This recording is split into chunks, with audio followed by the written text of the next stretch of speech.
Memasuki musim kelimanya bersama Ferrari, Charles Leclerc masih belum bisa mewujudkan impian terbesarnya untuk menjadi juara dunia di balap Formula One.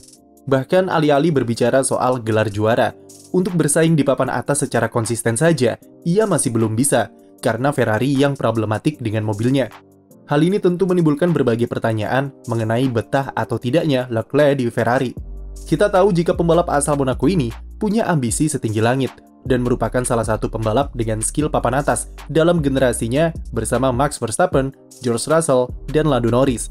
Tetapi dengan kondisi Ferrari yang masih alami banyak masalah dan tidak kunjung introspeksi diri dari kesalahan-kesalahan mereka sebelumnya, tentu membuat sang pembalap merasa frustrasi. Musim ini saja Leclerc alami start terburuknya selama membalap di Ferrari dengan koleksi 6 poin dan 2 kali DNF dalam 3 balapan pertamanya. Performa semacam itu jelas jauh dari harapannya yang ingin menjadi pembalap penantang gelar.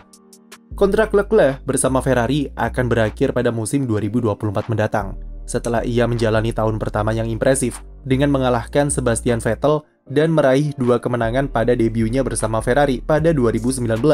Leclerc langsung diberikan kontrak jangka panjang selama 5 tahun setelah itu. Lamanya kontrak Leclerc menandakan jika dia adalah pembalap yang spesial dan menjadi anak emas bagi Ferrari, terutama setelah Vettel mengalami sederet penurunan performa serta mental yang goyah usai kegagalan pahit pada musim 2018. Bagi Leclerc tentu kontrak jangka panjang ini selaras dengan impiannya untuk bisa membalap bersama Ferrari di balap Formula One.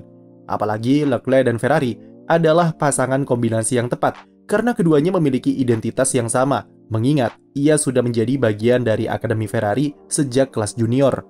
Ketika ia pertama kali datang ke tim, Leclerc bisa langsung menyatu dengan tim dan beradaptasi dengan cepat, dengan langsung meraih pole position pada balapan keduanya di sana.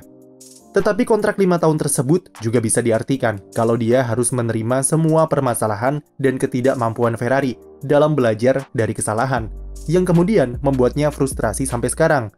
Secerca harapan mulai muncul pada awal musim 2022, ketika mereka berhasil membuat mobil yang kompetitif dan bangkit dari masa-masa suram di tahun 2020 serta 2021.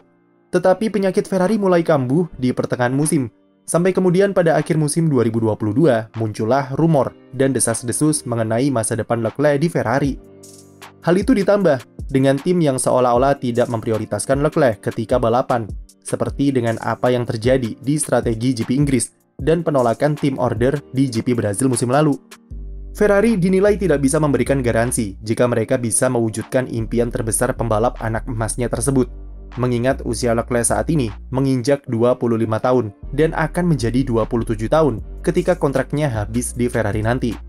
Membalap di tim impian tidaklah cukup untuk memenuhi hasrat Leclerc yang kebelet ingin juara dunia.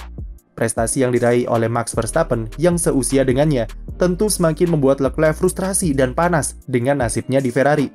Verstappen di usia 25 tahun sudah mendapat 2 gelar juara dunia dan sedang dalam perjalanan untuk meraih gelar ketiganya secara beruntun. Sementara Leclerc untuk bersaing di papan atas saja masih mengkis-mengkis dan sulit sekali untuk sekedar mengejar kemenangan atau bahkan podium musim ini. Leclerc sekarang sedang menuju usia emasnya di F1, terutama setelah 2024 nanti. Pembalap biasanya akan memasuki era puncak-puncaknya sebagai pembalap ketika menginjak usia 27 tahun atau di umur yang hampir mendekati 30 tahun. Michael Schumacher dan Lewis Hamilton adalah bukti jika usia-usia tersebut adalah era keemasan dalam karir F1 mereka. Namun dengan catatan, si pembalap memilih keputusan yang tepat. Schumi pindah ke Ferrari saat ia berusia 27 tahun, dan ia bersama Jean Todt sukses mereformasi tim itu menjadi tim juara dunia. Hamilton hijrah ke Mercedes pada usia 28 tahun, dan setelah itu ia mendominasi F1 dengan 6 gelar juara dunia di sana. Jadi wajar jika Leclerc akan berpikir berulang-ulang kali mengenai masa depannya di F1 setelah kontraknya habis di Ferrari. Lalu jika seandainya mantan pembalap Sauber ini memilih hengkang dari Ferrari, tim mana yang bisa jadi pilihan dalam mewujudkan ambisinya jadi juara dunia? Red Bull jujur saja akan sulit ditembus, mengingat power Max Verstappen di sana cukup besar. Meski ada sedikit peluang karena kontrak Sergio Perez yang juga habis pada tahun 2024, tetapi Verstappen mungkin tidak ingin dengan kehadiran pembalap sekaliber Leclerc di satu tim yang sama. Paling realistis adalah pindah ke Mercedes dengan Lewis Hamilton yang tinggal menunggu waktu saja sampai dia pensiun atau pindah tim. Kontraknya habis akhir musim ini, dan kalaupun diperpanjang, diyakini jika Hamilton hanya mau 1 tahun saja sampai akhir 2024 nanti. Masa depan Hamilton di F1 makin tidak jelas, dengan dominasi Red Bull yang diprediksi akan berlangsung sampai akhir 2025 dan mempersulit perburuan gelar ke-8-nya.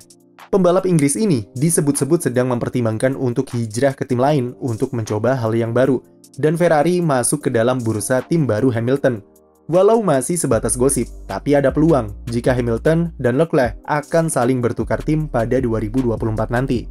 Hamilton ke Ferrari dan Leclerc ke Mercedes, atau alih-alih Leclerc bisa saja malah Carlos Sainz yang ditukar ke Mercedes, mengingat kontraknya juga habis pada 2024. Opsi lain, jika andai saja Leclerc sangat ingin pergi dari Ferrari adalah pindah ke Aston Martin. Dengan prospek cerah yang mereka punya di masa depan dan perkembangan yang signifikan musim ini, tentunya bisa jadi pilihan bagi Leclerc. Kontrak Fernando Alonso dikabarkan hanya sampai musim 2024, dan itu akan membuka pintu yang lebar bagi Leclerc untuk melepas semua penderitaannya di Ferrari. Namun walaupun diterpa rumor soal kondisi Leclerc yang frustrasi, tetapi Ferrari bisa dibilang cukup santai dan tidak menjadi prioritas mereka. Hal itu karena keberadaan Frederick Vasseur sebagai tim prinsipal yang baru, dikenal sangat dekat dengan Leclerc, dan dikabarkan kalau salah satu alasan kenapa Vasseur direkrut adalah untuk mempertahankan sang anak emas di Ferrari. Vasseur sendiri memilih lebih fokus terhadap bagaimana caranya untuk memperbaiki performa Ferrari, yang nantinya bisa berdampak pada kondisi Leclerc yang lebih senang dan meyakinkannya untuk bertahan. Tetapi apapun alasannya, adanya sosok Vasseur di tim akan menjadi faktor kuat yang bisa menjaga Leclerc supaya tetap di Ferrari. Sementara di sisi lain, Leclerc sendiri juga harus lebih keras terhadap kinerja timnya yang problematik sejauh ini. Ia seringkali dianggap kurang tegas dan kurang vokal terhadap masalah serta kesalahan yang dibuat oleh Ferrari. Tapi yang jadi persoalan adalah Ferrari sampai sekarang masih menjadi tim yang anti kritik. Dan Leclerc paham betul, jika dia terlalu vokal, bisa jadi dia malah ditendang dan dicampakkan oleh Ferrari seperti Fernando Alonso serta Sebastian Vettel dulu. Namun jika Ferrari benar-benar menganggap Leclerc sebagai anak emas mereka, maka sudah waktunya bagi tim kebanggaan Italia ini untuk muhasabah diri dan mendengarkan semua kritikan dari pembalapnya, meskipun itu pahit dan tajam. Kok Ferrari sudah seperti Pak Gubernur yang lagi viral itu ya? Sekian video dari kami, jangan lupa beri like dan subscribe untuk konten F1 lainnya.